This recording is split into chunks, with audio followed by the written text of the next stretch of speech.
Praise the Lord, everyone. అందరికీ వందనాలు. It's nice to be back with the Bible study on the letter of Paul to Titus.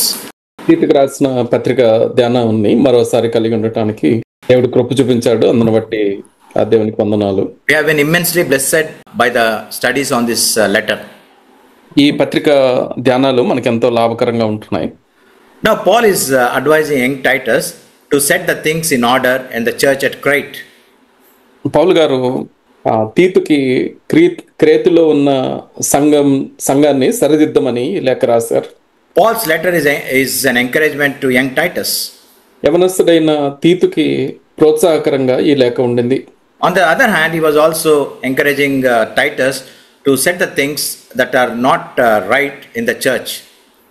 అలానే సంఘంలో ఉన్న పరిస్థితుల్ని సరిదిద్దమని ప్రోత్సహిస్తూ ఈ లేఖ తీతుకు రాశారు. In fact, he wanted Titus to stabilize the church. నిజానికి సంఘాన్ని స్థిరపరచడానికి ఈ లేఖ రాశారు. Always at the back of the mind, we should have a clear outline of these 3 chapters. ఈ 3 అధ్యాయాల విభజనని మన మనసులో పెట్టుకొని పత్రికని ధ్యానించాలి. Chapter 1, we know Paul advised Titus to appoint godly leaders, elders. మొదటి అధ్యాయంలో దైవభక్తి కలిగిన పెద్దలని అధ్యక్షులని నియమించమని తీతుకి రాశారు. So he is telling Titus how an orderly church should be. అంటే ఒక క్రమబద్ధమైన సంఘము ఏ రీతిగా ఉండాలో అది తీతుకి తెలియజేశారు మొదటి అధ్యాయంలో. Next in chapter 2, రెండవ అధ్యాయంలో we find the members of the church, how they should be behaving or how should they be living. అయితే సంఘ సభ్యులు ఎలా ప్రవర్తించాలి, ఎలా జీవించాలి అన్న సంగతులు రెండవ అధ్యాయంలో ఉంటున్నాయి. What are the attitudes that characterize godly people? అయితే దైవికమైన వ్యక్తులు, దేవునికి చెందిన ప్రజలు ఏ లక్షణాలు కలిగి ఉండాలో మనకు అందులో కనపడతాయి. He was in fact teaching how older men, older women, younger men and younger women should be behaving. అయితే నిజానికి వృద్ధులైన స్త్రీలు, వృద్ధులైన పురుషులు, అదే రీతిగా యవనస్తులైన స్త్రీలు, పురుషులు సంఘంలో ఏ రీతిగా జీవించాలో అందులో మనం చూస్తాం. So Paul is telling Titus to teach his people, the congregation, how to live a proper Christian life. పౌలు గారు తీతుతో సరైన క్రైస్తవ జీవితం ఎలా జీవించాలో నీవు బోధించు లేదా నేర్పించు అనేసి రెండవ అధ్యాయంలో రాశారు. When these people have the attitudes that are prescribed in this chapter 2, it becomes a healthy church. రెండవ అధ్యాయము నిర్దేశించిన గుణగణాలు కలిగి అందులో సంఘంలో ఉన్న సభ్యులు జీవించడం నేర్చుకుంటే అది ఒక ఆరోగ్యకరమైన సంఘంగా మారింది. And in chapter 3, which we have not yet really meditated, మూడవ అధ్యాయాన్ని ఇంకా మనం ధ్యానించలేదు. Paul is telling Titus to remind the people to be ready for good works. సత్క్రియలు జ్ఞాపకం చేయమని మూడవ అధ్యాయంలో తీతుకి పౌలు గారు రాశారు. So when we as a congregation, when we as a church members are ready for good works or have a zeal for good works, then it becomes a blessed church. సంఘ సభ్యులమైన మనము సత్క్రియలు చేయటానికి సిద్ధపడి ఆసక్తి కలిగి జాగ్రత్తగా ఉన్నప్పుడు అది ఒక ఆశీర్వాదకరమైన సంఘముగా ఆ సంఘము మారుతుంది. So chapter 2 is all about the characteristics of the people constituting the church. సంఘ సభ్యుల యొక్క జీవితాలు ఎలా ఉండాలో రెండవ అధ్యాయంలో మనం చూస్తాం. In other words, Paul is telling all the members how to behave themselves. అంటే మరో రకంగా మనం ఆలోచన చేస్తే పౌలు గారు సంఘములో ఉన్న ప్రతి వ్యక్తికి వారు ఎలా జీవించాలో ఇందులో రాశారు. What is the application for us today in the present age? ప్రస్తుత కాలంలో ఉన్న మనకి ఈ మాటల్ని ఎలా అన్వయించుకోవాలి? It teaches how to be living in the church. సంఘములో మన జీవితాలు, మన ప్రవర్తన ఎలా ఉండాలో ఈ అధ్యాయము నేర్పిస్తుంది. Our life should be a life transformed by the redeeming work of Christ, number 1. అయితే మన జీవితాలు క్రీస్తు యొక్క కార్యము మూలాన విమోచించబడిన జీవితాలు అయి ఉండాలి. And secondly, a lifestyle characterized by good behavior. తర్వాత రెండవది సత్ప్రవర్తన కలిగిన జీవితాలు మనం జీవించాలి. And thirdly, we should be jealous of good works. తర్వాత మూడవది సత్క్రియల యందు ఆసక్తి కలిగి ఉండాలి. Now coming to the outline of this chapter 2. రెండవ అధ్యాయం యొక్క నిర్మాణాన్ని మనం చూస్తే the first 10 verses deal with the behavior of the members of the church. మొదటి 10 వచనాలలో సంఘ సభ్యుల యొక్క ప్రవర్తన ఎలా ఉండాలో ఉంటుంది. And the next 4 verses, ఆ తర్వాత ఉన్న 4 వచనాలలో from 11 to 14, 11 నుంచి 14 వరకు ఉన్న భాగంలో the exhortation is given to live a life by the grace of God. దేవుని కృపచేత మనం జీవించాలి అనేసి ప్రోత్సాహము, హెచ్చరిక ఇవ్వబడింది. Before we meditate further, ఈ ధ్యానంలో ముందుకు వెళ్ళక ముందు we'll study verses 9 and 10. 9-10 వచనాలు ధ్యానించుకుందాం. These are the instructions given to slaves or servants. ఈ వచనాలలో దాసులకి లేదా సేవకులకి సూచనలు పౌలు గారు చేశారు. So we'll read these 2 verses, verses 9 and verse 10. 9-10 వచనాలు చదువుకుందాం. దాసులైన వారు అన్ని విషయములందు మన రక్షకుడగు దేవుని ఉపదేశమును అలంకరించున్నట్లు తమ యజమానులకు ఎదురు మాట చెప్పక, ఏమీ అపహరింపక, సంపూర్ణమైన మంచి నమ్మకమును కనపరచుచు అన్ని కార్యములందు వారిని సంతోషపెట్టుచు వారికి లోబడి ఉండవలనని వారిని హెచ్చరించుము. When Paul is advising or instructing about slaves, it should not be construed or thought that Paul was supporting slavery. అంటే యజమానుల గురించి, దాసుల గురించి పౌలు గారు ఈ మాటలు రాశారు కనుక మనము ఆ దాసత్వాన్ని, కట్టుబానిస ఆ వ్యవస్థని పౌలు గారు సమర్థించారు అనేసి అనుకోకూడదు. So slavery was rampant in those days. ఈ బానిసల్ని కలిగి ఉండటం అనేది ఆ రోజుల్లో ప్రబలంగా ఉండేది. However, in the present context, slavery is not at all there. అయితే ప్రస్తుత సమాజంలో ఈ కాలంలో ఈ బానిసత్వము అనేది లేకుండా పోయింది. We don't use the terms slaves and masters. అంచేత ఇక మీదట మనం యజమానులు, దాసులు అన్న మాట మనం వాడము. However, in the present context, in the present age, we use the terms employee and employer. అయితే ప్రస్తుత కాలంలో యజమాని, ఉద్యోగి అన్న పదాలు మనం వాడుకోవచ్చు. So in these verses 9 and 10, ఈ 9-10 వచనాలలో మనం చూసినట్లయితే Paul is listing some common sins of these slaves. అయితే ఈ ఉద్యోగులు లేదా దాసులు సాధారణంగా చేసే పొరపాట్లని, పాపాలని పౌలు గారు తెలియజేస్తున్నారు. So Paul is advising Titus, saying that these slaves must avoid these sins. దాసులైన వారు అనగా ఉద్యోగులు ఈ పాపాలు చేయకూడదు అనేసి పౌలు గారు తీతుకు రాశారు. What's the first sin of these slaves? Disobedience. అయితే వీళ్ళు సాధారణంగా చేసే పాపం ఏంటంటే, మొదటి పాపము అవిధేయత కలిగి ఉండటం. So Paul is saying, exhort slaves not to be disobedient. అంచేత ఈ దాసులని అవిధేయులు కాకూడదు అనేసి హెచ్చరించమని పౌలు గారు రాశారు. When we talk about obedience, అంచేత విధేయత గురించి, లోబడి ఉండుట గురించి మనం మాట్లాడుకుంటే we immediately come to a army camp where soldiers are obedient to their bosses. అయితే సైనికుల దండులో వారి అధికారులకి కిందున్న సైనికులు లోబడి ఉండటం మనకి జ్ఞాపకానికి వస్తుంది. The moment a command is given, they stand in attention and salute their commander. అయితే అధికారి ఏదైనా ఆజ్ఞనిస్తే వెంటనే వాళ్ళు నమస్కారం చేసి ఆ ఆజ్ఞని పాటించేవారుగా ఉంటారు. So this is a perfect illustration of obedience and obedience in the context. అయితే విధేయతకి ఇది ఒక చిత్రపటంగా మనం గమనించవచ్చు. These soldiers do not have any discretion. అంచేత ఈ సైనికులకి వారు సొంత ఆలోచన, సొంత తెలివితేటలు వాడటానికి వీల్లేదు. They cannot say no to the commands. అంచేత అధికారి చెప్పిన మాటలకి కాదు అనటానికి వీల్లేదు. This is what strict obedience means. అంచేత ఖచ్చితమైన విధేయత అంటే ఆ అధికారి సైనికుల మధ్యలో ఉండే విధేయతగా మనం గమనించవచ్చు. We must also understand that we have obedience towards the masters over us and towards God. అదే రీతిగా మనం గమనించాల్సిన సంగతి ఏంటంటే, అధికారులకి లోబడి ఉండాలి, అంతకు మించి దేవునికి మనము లోబడి ఉండాలి. However, at times in a Christian life there is a conflict. అయితే క్రైస్తవ జీవితంలో కొన్నిసార్లు మనకి దీని గురించిన వైరుధ్యము లేదా ఘర్షణ కలిగి ఉంటాం. There is a man's command on one side and God's command on the other side. ఒకవైపున మనుషులు ఇస్తున్న ఆజ్ఞలు ఉంటాయి, మరొక వైపున దేవుడిచ్చిన ఆజ్ఞలు ఉంటాయి. So how we should be behaving? అయితే అటువంటి పరిస్థితుల్లో మనం ఎలా ప్రవర్తించాలి? When we are in a fix, what is that thing that we should be doing? అంచేత సందిగ్ధంలో ఉన్నప్పుడు మనం చేయాల్సింది ఏంటి? So one verse comes to our mind in Acts chapter 5 and verse 29. అపోస్తల కార్యాల గ్రంథం 5వ అధ్యాయం 29వ వచనం ఈ దీనికి జవాబిస్తుంది. The apostles are bold enough to say, we must obey God rather than men. అపోస్తలులు ధైర్యంగా చెప్పిన మాట ఏంటంటే, మనుషులకు కాదు మేము లోబడాల్సింది, దేవునికే మేము లోబడాలి అనేసి అన్నారు. We must obey God rather than men. అంచేత వాళ్ళు ఏమన్నారంటే, మేము మనుషులకు కాదు దేవునికే లోబడాలి అనేసి అన్నారు.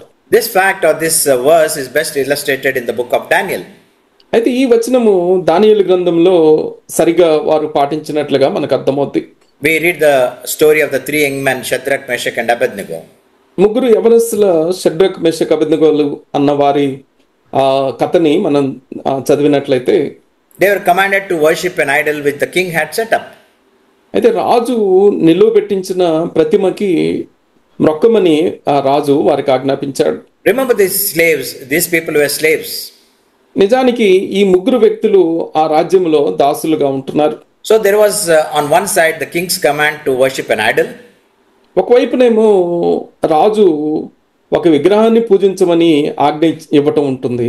On the other side there is God's command which says thou shalt not worship any idols, no graven image. మరొక వైపున చూస్తే దేని రూపాన్ని విగ్రహాన్ని మీరు పూజించకూడదు అని దేవుడిచ్చిన ఆజ్ఞ ఉంటుంది. They must have been in a fix which command to obey. ఈ రెండు ఆజ్ఞలలో దేన్ని పాటించాలి అనే సందిగ్ధము వారికి కలిగి ఉండొచ్చు. But we know the maturity of these three young men. అయితే ఈ ముగ్గురు యవనస్తులు పరిణతి కలిగి ప్రవర్తించడం మనకు కనపడుతుంది. They said to the king, we'll obey a higher law, that is God's command, God's law. వాళ్ళు రాజుతో ఏమన్నారంటే, నీకంటే ఉన్నతుడైన ఆ దేవుని ఆజ్ఞని మేము పాటిస్తాము అనేసి అన్నారు. In no case we will bow down to the image that has been set up by you. నీవు నిలువబెట్టించిన ఈ ప్రతిమకి మేము మొక్కము పూజించము అనేసి అన్నారు. The king threatened to put them in a furnace and face eventual death by burning. అయితే రాజు వారిని అగ్నిగుండంలో వేసి కాల్చి చంపుతాను అనేసి బెదిరించాడు. But we know the story, a happy ending. అయితే అది కథ సుఖాంతం అవటం మనందరికీ తెలిసిందే. So even in our life, మన జీవితాలలో కూడా when there is a higher command of God, we should be obeying that command rather than the command of men. దేవుడిచ్చిన ఉన్నతమైన ఆజ్ఞ మన ఎదుట ఉన్నప్పుడు మనుషుల ఆజ్ఞ కంటే దేవుని ఆజ్ఞకి మనము ఎక్కువ విలువనిచ్చి దాన్నే అనుసరించాలి. So the first stipulation of for slaves is they should not be disobedient. అంచేత దాసులకి లేదా ఉద్యోగులకి పౌలు గారు రాసిన మాట ఏంటంటే, అవిధేయులుగా మీరు ఉండకూడదు. Secondly, Paul says these slaves should not be talking back to their masters. తర్వాత రెండవది, ఈ దాసులు తమ యజమానుల మాటలకి ఎదురు చెప్పకూడదు, ఎదురు మాట మాట్లాడకూడదు అనేసి అన్నారు. In other words, they should not be argumentative. మరో రకంగా చెప్తే వాదనకి దిగేవారుగా వీళ్ళు ఉండకూడదు. By arguing with their employers or master, it gives a very poor testimony. తమ యజమానితో, తమ అధికారితో వారు వాదనకి దిగటం సరైన సాక్ష్యము ఆ సంస్థలో ఆ వ్యక్తికి ఉండదు. This has a direct bearing even on us. అంచేత ఈ మాట మనకి కూడా సరిగ్గా వర్తిస్తుంది. All of us are in some way, we are employees. అయితే మనలో మనందరము కూడా దాదాపుగా ఏదో ఒక సంస్థలో ఉద్యోగులుగా ఉంటున్నాం. So we should not be argumentative in our offices, in our workplaces. అంచేత మనం పనిచేసే చోట్ల, కార్యాలయాలలో వాదన పెట్టుకునే వారుగా మనం ఉండకూడదు. This gives a very poor testimony. అయితే ఆ రీతిగా చేయటం మన సాక్ష్యాన్ని పలచన చేస్తుంది. Next, thirdly, Paul is saying to young Titus that you teach your slave that they should be well pleasing. అలానే పౌలు గారు తీతుకి రాస్తూ, మీ దాసులకి ఇలా ఉండమని హెచ్చరించుము అనేసి చెప్పడంలో మూడవ మాటగా యజమానులను సంతోషపెట్టేవారుగా ఉండాలి అనేసి చెప్పారు. What is this well pleasing mean? అంటే యజమానులను సంతోషపెట్టడం అంటే అర్థం ఏంటి? We know what pleases a master is his servant's hard work. అయితే ఒక యజమానిని సంతోషపరిచేది ఏంటంటే తమ ఉద్యోగులు లేదా సేవకులు కష్టపడి పనిచేయటం. sincerity of his subordinates, తర్వాత రెండవది ఆ క్రింది వాడు యథార్థత కలిగి ఉన్నప్పుడు. and a submissive attitude. తర్వాత మూడవది లోబడే మనస్తత్వము వైఖరి కలిగి ఉన్నప్పుడు అతనికి సంతోషం వస్తుంది. So these three qualities pleases a master, employer. అంచేత మనము మాట్లాడుకున్న ఈ మూడు లక్షణాలు యజమానిని లేదా అధికారిని సంతోషపెట్టేవిగా ఉంటాయి. Now the fourth instruction to the slave, it is very very important. దాసులను ఉద్దేశించి ఇచ్చిన 4వ సూచన ఏంటంటే, and Paul is saying or advising young Titus that there should be no stealing from master's household or in their place of work.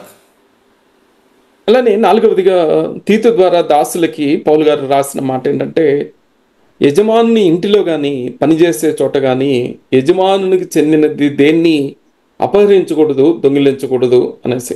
Stealing was an offense which was very common in those times. అయితే ఆ రోజుల్లో దొంగిలించటం అనేది సాధారణంగా చేసే పాపంగా ఉంటుంది. This was rampant among the slaves. దాసులు ఈ పనిని తరచుగా చేస్తూ ఉండేవారు. However, instead of calling them slaves, people used to call them thieves. అయితే వాళ్ళని దాసులని పిలవటం ఆపేసి దొంగలు అని వారికి ముద్ర వేసేవాళ్ళు. Our Bible, our scriptures in the New Testament has a perfect illustration of this. అయితే దీనికి ఒక ఉదాహరణ క్రొత్త నిబంధనలోనే మనం చూడొచ్చు. We know Onesimus was a slave in the house of Philemon. ఫిలమోను అనే వ్యక్తి ఇంట్లో ఒనేసిము ఒక దాసుడుగా ఉంటున్నాడు. One day he stole something from the master's house and he ran away. తన యజమాను నుండి ఏవో దొంగిలించి ఆ యజమాని ఇంటి నుండి పారిపోయాడు. He encountered Paul. అక్కడ వేరొక చోట పౌలు గారిని తను కలుసుకున్నాడు. And he was miraculously saved. అద్భుతమైన రీతిగా తను రక్షణ పొందాడు. In order for Onesimus to be restored to his master, Paul wrote this small letter to Philemon. ఈ ఒనేసిముని తన యజమానుడైన ఫిలమోనుతో సమాధానపరచడానికి, వారిని కలపటానికి ఈ చిన్న పత్రిక అయిన ఫిలమోను పత్రికని ఆయన రాశారు.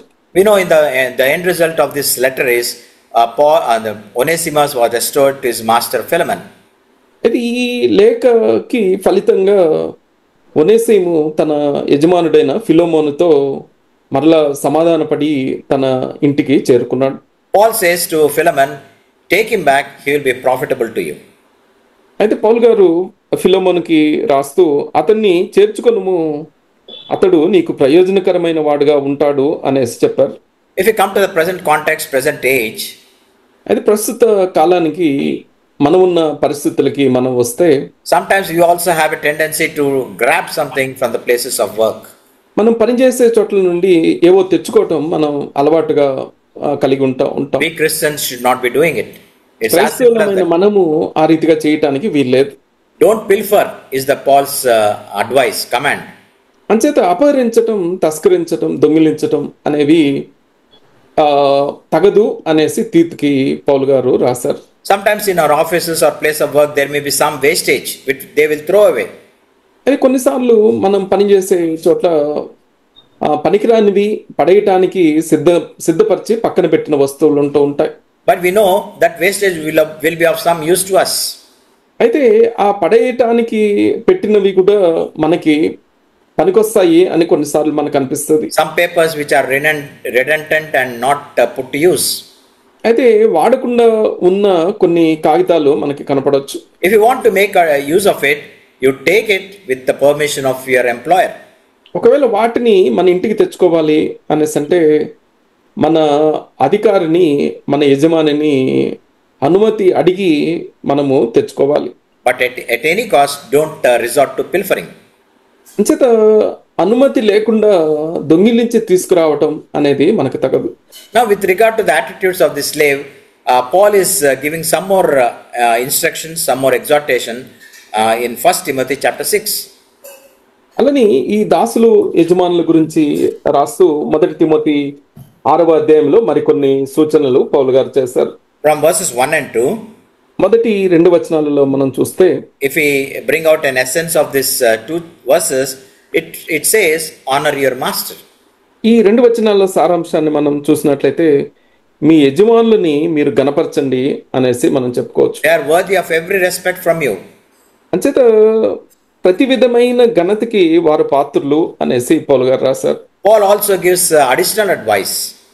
అలానే మరికొన్ని సలహాలు పౌలు గారు అక్కడ రాశారు. If your master is a believer, ఒకవేళ మీ యజమానుడు విశ్వాసి అయితే, and Paul says you should serve him all the more. అయితే మరి ఎక్కువగా వారికి సేవ చేయాలి అనేసి పౌలు గారు రాశారు. And we should not belittle our master or employer. మన యజమానులని, మన అధికారులని తక్కువ చేసి మాట్లాడకూడదు. Always remember that God has put him in that position. మనం ఎప్పుడు జ్ఞాపకం ఉంచుకోవాల్సింది ఏంటంటే వారిని ఆ స్థానంలో దేవుడే ఉంచారు. Always remember that he is the means of your sustenance. అంత మాత్రమే కాదు, మన పోషణకి ఒక మార్గముగా దేవుడు వారిని ఏర్పాటు చేశారు. God is giving you the bread and butter through him. అంచేత భోజన పానాలు వారి ద్వారా దేవుడు మనకి అందజేస్తున్నారు. Now when these slaves resort to or they practice these good attitudes, ఎప్పుడైతే ఈ మంచి లక్షణాలు కలిగి దాసులు ప్రవర్తిస్తారో, what does verse 10 say? 10వ వచనం ఏమని చెప్తుంది? Titus chapter 2 and verse 10. తీతుకు రాసిన పత్రిక 2వ అధ్యాయం 10వ వచనంలో ఈ మాట మనకి కనపడుతుంది.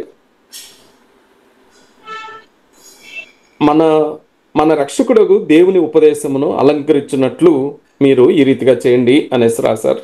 So Paul says they will adorn the doctrine of God. పౌలు గారు ఇక్కడ ఏమంటారంటే దేవుని ఉపదేశమును తద్వారా వారు అలంకరిస్తారు అనేసి రాశారు.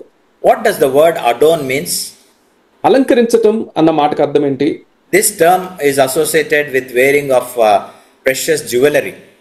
అంటే ఇది విలువైన ఆభరణాలు ధరించటానికి మనం వాడే ఒక పదంగా ఉంటుంది. What happens when women especially they wear precious jewelry? స్త్రీలు ఈ రీతిగా విలువైన ఆభరణాలు ధరించినప్పుడు ఏం జరుగుతుంది? It beautifies them. అయితే వారిని మరింత అందంగా అది మారుస్తుంది. They will be beautiful. అయితే చక్కగా అందంగా మనకి కనపడతారు. Now what is the doctrine of God? అయితే ఇక్కడ దేవుని సిద్ధాంతము లేదా దేవుని ఉపదేశం ఏంటి? We can simply call it the important teachings that comes from God. ఈ ఉపదేశము ఏంటి అనంటే దేవుని వాక్యములో మనకి కలిగి ఉండే ప్రధానమైన బోధలు అనేసి చెప్పొచ్చు.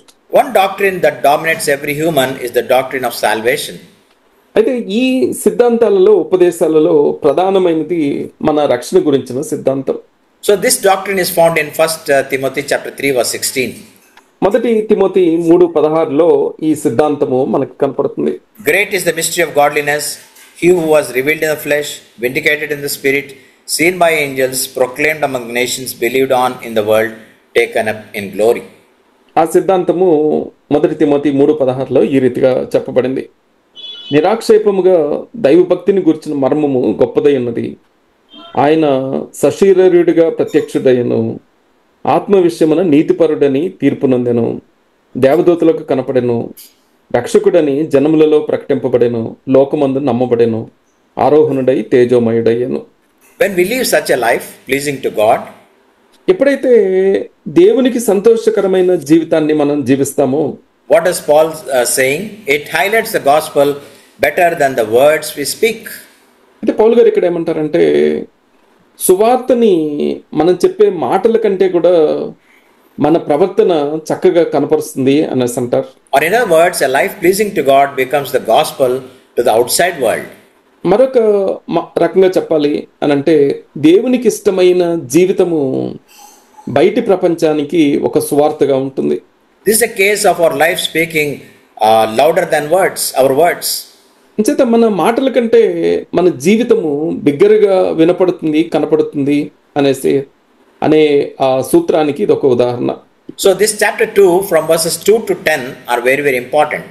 అంచేత ఈ 2వ అధ్యాయంలో 2వ వచనం నుంచి 10వ వచనం వరకు రాయబడిన ఈ మాటలు మనకెంతో ప్రాముఖ్యమైనవిగా ఉంటున్నాయి. Either we fall into the category of older men, older women, younger men or younger women.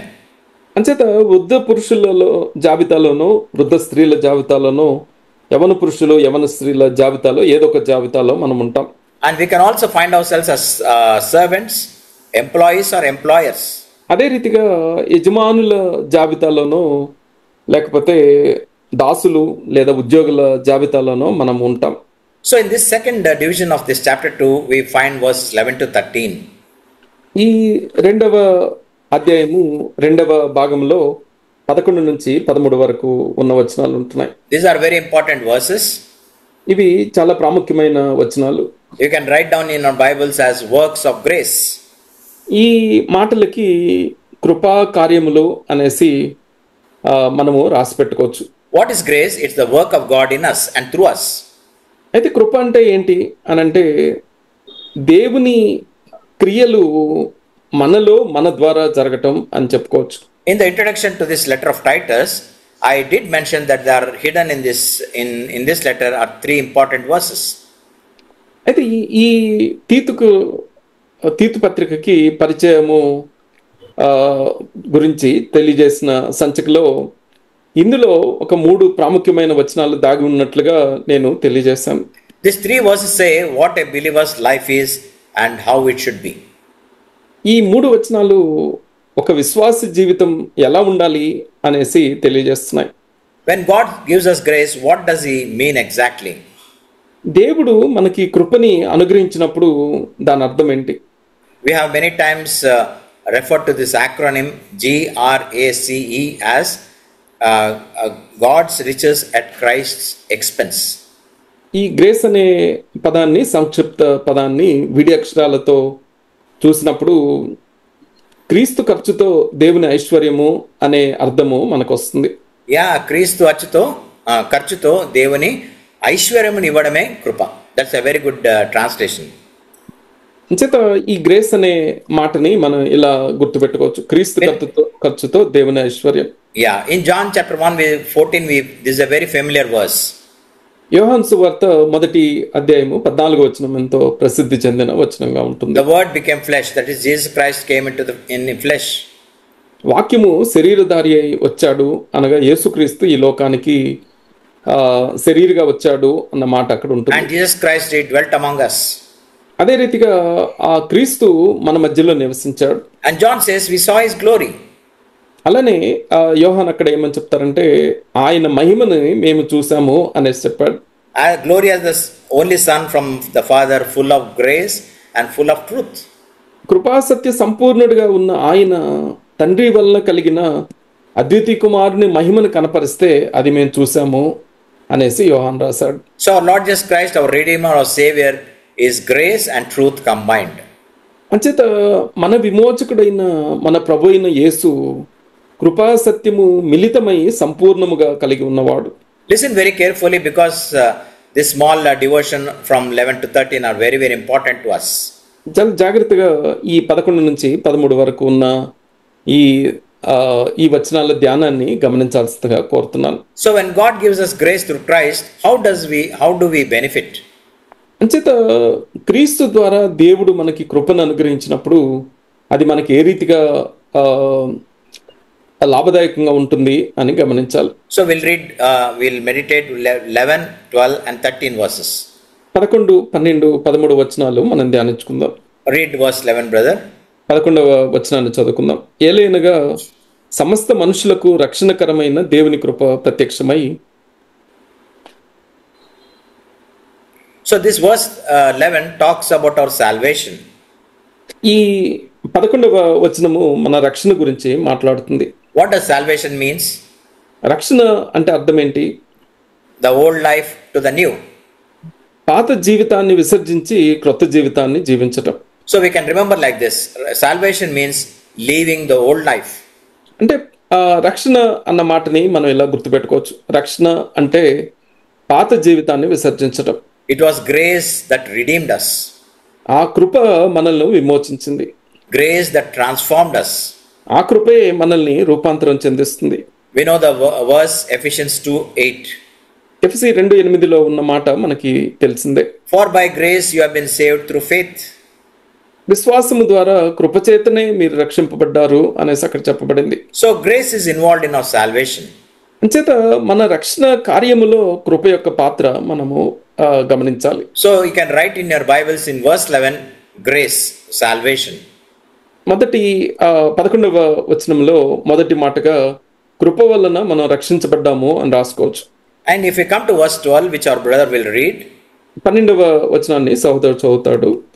మనము భక్తిహీనతను, యహలోక సంబంధమైన దురాశలను విసర్జించి శుభప్రదమైన నిరీక్షణ నిమిత్తము. So there is a second aspect of grace. ఈ కృపలో రెండవ భాగము ఈ రీతిగా ఉంటుంది. After salvation, it is sanctification. రక్షించబడిన తర్వాత పరిశుద్ధపరచబడే ప్రక్రియ గుండా మనం వెళ్ళాలి. So what does this sanctification mean? పరిశుద్ధపరచబడుట అంటే అర్థం ఏంటి? It is living the new life. అంటే నూతన జీవము కలిగి మనం జీవించటం. The process of purification means sanctification. అంటే మనల్ని పవిత్రపరిచే ప్రక్రియే, శుద్ధి చేసే ప్రక్రియే పరిశుద్ధపరచబడుట అనేసి చెప్పుకోవచ్చు. And what should be our aim? అంటే మన ధ్యేయము, మన గురి ఏమై ఉండాలి? It is to become like Christ, transformed into the image of Christ. క్రీస్తు వలె అవటం, క్రీస్తు సారూప్యాన్ని మనం కలిగి ఉండటం. This is God's desire. ఇది దేవుని యొక్క ఆశగా మనం గమనించాలి. In Romans chapter 8 and verse 29, రోమీయులకు రాసిన పత్రిక 8:29లో ఇలా ఉంటుంది. you can read. ఈ వచనంలో దేవుడు ఎవరిని ముందు ఎరిగాడో వారు తన కుమారుని స్వరూపము కలవారు అవటానికి ముందుగా నిర్ణయించను అనేసి ఉంటుంది. So the second work of grace is sanctification. అంచేత కృప చేసే రెండవ కార్యము పరిశుద్ధపరచటం. When we undergo this sanctification, what is the thing that we should be doing? ఈ పరిశుద్ధపరచబడే ప్రక్రియ గుండా వెళ్తున్న మనము చేయాల్సిందేంటి? The second work of grace is fourfold. అంచేత కృప చేసే ఈ రెండవ కార్యము 4 అంతలుగా మనకి కనపడుతుంది. Deny ungodliness. మొదటిది భక్తిహీనతని విసర్జించటం.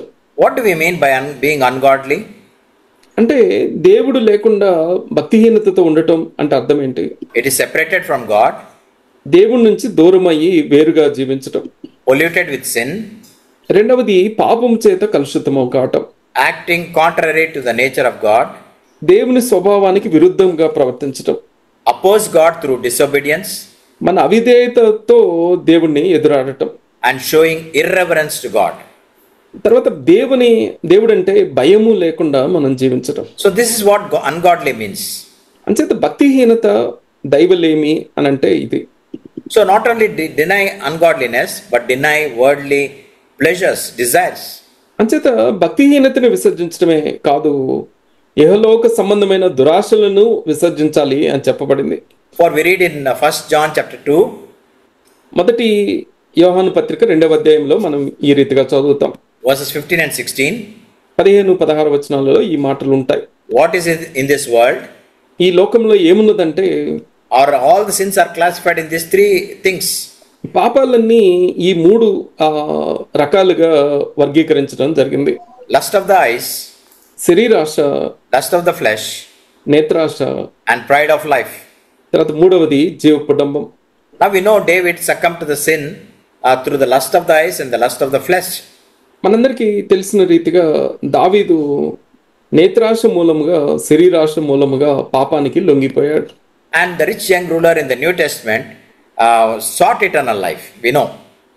అదే రీతిగా కృత నిబంధనలో ఉన్న యవనస్తుడైన అధికారి నిత్య జీవాన్ని కావాలి అని వెతుకుతూ వెళ్ళాడు. But when our Lord said, "You sell all your wealth and properties, then come and follow me," ఎప్పుడైతే ఆ ప్రభువు అతనితో నీ కలిగి ఉన్నదంతా అమ్మి బీదలకి ఇచ్చేసి నన్ను వెంబడించు అని చెప్పారో, he could not do that because he was in the grip of materialism.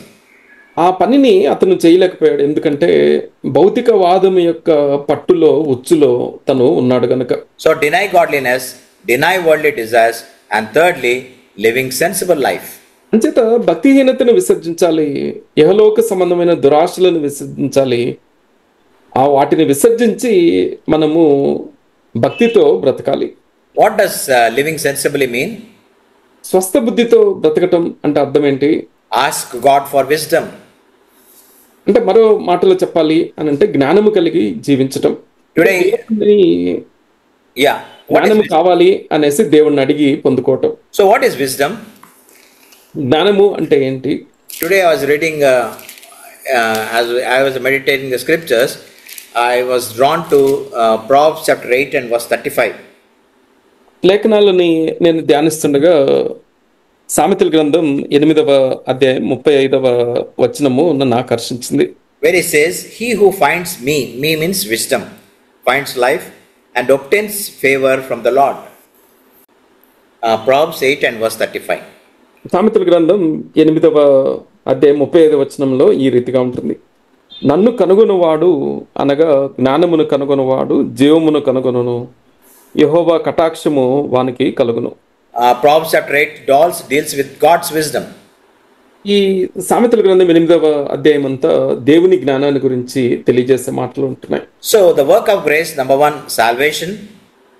అంచేత కృప చేసే కార్యాలు ఏంటంటే మొదటిది రక్షణ కలిగిస్తుంది, Then secondly, sanctification. రెండవది మనల్ని పవిత్రపరుస్తుంది. Now read verse 13. ఇప్పుడు 13వ వచనాన్ని మనం చదువుకుందాం. Titus chapter 2 and verse 13. తీతుకు రాసిన పత్రిక 2వ అధ్యాయం 13వ వచనం. అనగా మహాదేవుడును మన రక్షకుడైన యేసుక్రీస్తు మహిమ యొక్క ప్రత్యక్షత కొరకు ఎదురు చూచుచు మనము బ్రతుకుచుండవలెను. So after salvation, sanctification, there is an expectation. అంచేత రక్షణ పొందటం, పరిశుద్ధపరచబడటం జరిగిన తర్వాత మనము ఎదురు చూడటం అనేది మనలో ఉండాలి. So looking expectantly for the return of our Lord. అంచేత మన ప్రభు యొక్క రాకడ కొరకు ఆశతో ఎదురు చూసే వారంగా మనం ఉండాలి. So thirdly, grace gives us hope. అంచేత మూడవదిగా కృప మనకేం కలుగజేస్తుంది అంటే నిరీక్షణని కలుగజేస్తుంది. Our Lord will return a second time to snatch us from this world. అంచేత మన ప్రభు రెండవ మారు ఈ లోకములో నుండి మనల్ని తీసుకొని వెళ్ళటానికి రానయ్యుంటున్నారు. And this act of snatching is called the rapture. అంచేత ప్రపంచము నుండి మనల్ని లాగే ఈ ప్రక్రియని, ఈ చర్యని సంఘం పైకెత్తబడుట అనేసి అంటాం. So grace translates us. అంచేత కృప మనల్ని ఈ లోకము నుండి మరో లోకానికి బదిలీ చేస్తుంది. When Christ comes second time, it will be a glorious culmination of our earthly life. అంచేత క్రీస్తు రెండవ మారు ఈ లోకానికి తిరిగి వచ్చినప్పుడు ఈ భూ సంబంధమైన జీవితము ఒక మహిమగల ముగింపు పలకటానికై వస్తుంది. Very well said. Mahimagala Mugimpu. It culminates and will start a eternal life in heaven. అంచేత ఈ భూ సంబంధమైన జీవితాన్ని చక్కగా ముగించుకొని నిత్యత్వములో దేవునితో మనము జీవించే జీవితాన్ని ప్రారంభించుకుంటాం. Jesus Christ came the first time to save the soul of mankind. అంచేత ప్రభువైన యేసుక్రీస్తు మొదటిసారి ఈ లోకానికి వచ్చినప్పుడు మన ఆత్మలని రక్షించడానికి ఆయన వచ్చారు. When he comes a second time, he will resurrect the body. రెండవ మారు ఆయన ఈ లోకానికి వచ్చినప్పుడు మన దేహాలని పునరుద్ధరణ చేయటానికి మరలా బ్రతికించడానికి ఆయన వస్తారు. The first time he came to be crucified. అలానే మొదటిసారి ఆయన ఈ లోకానికి వచ్చినప్పుడు సిలువనెక్కటానికి వచ్చారు ఆయన. The second time he comes, he will come to be coronated as a king, ruler of rulers. తర్వాత రెండవ మారు ఆయన వచ్చినప్పుడు ఒక రాజుగా సింహాసనం ఎక్కేందుకు పట్టాభిషేకం పొందటానికి ఆయన వస్తారు. The first time he came in humility. మొదటిసారి ఆయన ఈ లోకానికి వచ్చినప్పుడు దీనుడిగా ఆయన వచ్చారు. And the second time he will come in glory. రెండవ మారు ఆయన ఈ లోకానికి వచ్చినప్పుడు మహిమతో రానై ఉంటున్నారు. The first time he came, he was judged by all men. మొదటిసారి ఈ లోకానికి వచ్చినప్పుడు మనుషుల చేత తీర్పు పొందాడు ఆయన. But when he comes a second time, he will judge all men. రెండవ మారు ఆయన ఈ లోకానికి వచ్చినప్పుడు మనుషులందరికీ ఆయన తీర్పు తీర్చే తీర్పుగా రానై ఉంటున్నాడు. The first time he came, he stood before Pilate. మొదటి రాకడలో ఆయన పిలాతు ఎదుట నిలబడ్డాడు. And the second time he comes, the Pilate will stand before him. ఆయన రెండవ రాకడలో పిలాతే ఆయన ఎదుట నిలవబడతాడు. Now we have come to the fag end of this chapter. We'll read verse 14, meditate, and then we'll close. ఈ అధ్యాయం చివరికి వచ్చేసాం. 14వ వచనాన్ని చదువుకొని ధ్యానించుకొని మనం ముగించుకుందాం. ఆయన సమస్తమైన దుర్నీతి నుండి మనల్ని విమోచించి సత్క్రియల యందు ఆసక్తి గల ప్రజలను తన కోసము పవిత్రపరచుకొని తన సొత్తుగా చేసుకున్నటకు తను తానే మన కొరకు అర్పించుకొనెను. Now we have learned three important things regarding grace from verses 11 to 13. 11 నుంచి 13 వరకు ఉన్న భాగంలో కృప చేసే పనులు అనేసి 3 సంగతులు మనం ధ్యానించాం. Now Paul is saying through Titus to the members of the church at Crete that you must be zealous or ready for good works. అంచేత తీతు ద్వారా అక్కడున్న స్థానిక సంఘానికి పౌలు గారు చెప్తున్న మాట ఏంటంటే సత్క్రియలు చేయటానికి ఆసక్తి కలిగిన వారుగా మీరు ఉండాలి అనేసి అంటారు. We believers must have a godly zeal. అంచేత విశ్వాసులమైన మనకి ఈ దైవికమైన ఆసక్తి మనము ఉండాలి. Zeal for the knowledge of God. దేవుని జ్ఞానము కొరకైన ఆసక్తి మనం కలిగి ఉండాలి. Zeal for good works. అలానే సత్క్రియలు చేయాలి అన్న ఆసక్తి మనం కలిగి ఉండాలి. Zeal for the gospel. సువార్త ప్రకటించాలి అనే ఆసక్తి మనం కలిగి ఉండాలి. And finally, a zeal to live a godly, holy life. అలానే భక్తి కలిగిన పరిశుద్ధ జీవితం జీవించాలి అన్న ఆసక్తి మనం కలిగి ఉండాలి. Now the final verse, verse 15. 15వ వచనాన్ని మనం చదువుకుందాం. చదవండి. వీటిని గురించి బోధించుచు హెచ్చరించుచు సంపూర్ణ అధికారంతో దుర్బోధను ఖండించుచు నుండుము, నిన్నెవరిని తృణీకరింపనీయకుము. The final exhortation is for Titus, the pastor of the church. ఇది చివరి హెచ్చరిక మాట సంఘ కాపరి అయిన తీతును ఉద్దేశించి పౌలు గారు రాసిన మాట. Teach, number 1. ఇక్కడ 3 పనులు తెలియజేశారు. మొదటిది బోధించుము, Secondly, exhort. తర్వాత రెండవది హెచ్చరించుము, తర్వాత గద్దించుము, rebuke. తర్వాత మూడవది గద్దించుము లేదా ఖండించుము. This is what expected of a pastor of a church. ఒక సంఘ కాపరి చేయాల్సిన పనులు ఈ 3 మాటల్లో ఉంటున్నాయి. So the congregation is required to take that words that has been taught by the pastor. అంచేత సంఘ కాపరి నేర్పిస్తున్న ఆ మాటలు సంఘస్థులు సంఘ సభ్యులు నేర్చుకునేవారుగా ఉండాలి. And they should take in all the exhortation, take in all the rebuke. అంచేత అన్ని హెచ్చరికలు గద్దింపు మాటలు మనము సిద్ధ మనసుతో స్వీకరించే వారంగా సంఘస్థులు ఉండాలి. When a pastor resorts to these 3 things, అంచేత సంఘ కాపరి ఈ 3 పనులు చేస్తున్నప్పుడు the people in the church, the members in the church should not show any resentment. సంఘ సభ్యులు వీటి గురించిన ఆ తిరస్కార స్వభావము కలిగి ఉండకూడదు. They should take all the things as coming from God and God alone. అంచేత సంఘ కాపరి ద్వారా మనకు వస్తున్న గద్దింపులన్నీ దేవుని నుండి వస్తున్నాయి, అది మనిషి నుంచి కాదు అని గమనించాలి. We should know the pastor is a messenger of grace, come from God. అంచేత సంఘ కాపరిని దేవుని కృపని మనకు అందజేయటానికి దేవుడు పంపిన దూతగా మనం గమనించాలి. So this is where we end chapter 2 and the meditation thereof.